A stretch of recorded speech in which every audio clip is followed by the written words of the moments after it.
Assalamualaikum dan hello guys, welcome back to my new video. Jadi hari ni balance aku $3,000 je.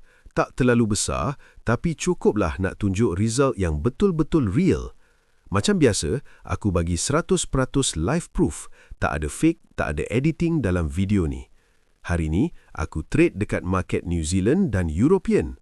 Jom buka bot sekarang. Pertama, check market New Zealand dulu. Ni dia, EUR per NZD. Okey, ni pair European lawan New Zealand, perfect. Klik get signal, terus bagi strong down signal untuk 42 saat. Aku ambil trade 32 saat dan masukkan $400.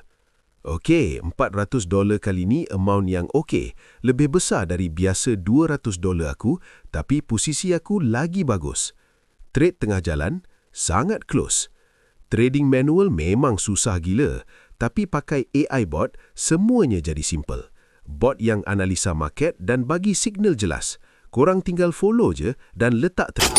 Ini cara smart trade zaman sekarang. Wah, great sound. Profit booked. Signal seterusnya terus keluar. Up untuk 1 minit. Aku pilih trade 1 minit.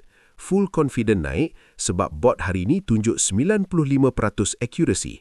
Bot ni sentiasa tunjuk accuracy terus kat sini. Super transparent. Korang boleh direct contact dorang dekat Telegram. Link dan info tengah tunjuk kat skrin. Ni detail official Telegram dorang. No risk, no worry. Bot bagi clear signal je. Tu je. Ini trading paling simple yang pernah ada. Tak payah analisa market, tak payah pengetahuan atau pengalaman apa-apa. Nothing. Cukup follow signal bot dan letak trade. That's all. Tengok betapa senangnya aku menang guys. Link bot ni korang boleh jumpa dekat description box video atau dekat bio channel aku. Thank you sangat-sangat sebab tengok. Please subscribe channel untuk video seterusnya. Jumpa lagi dalam video akan datang. Bye!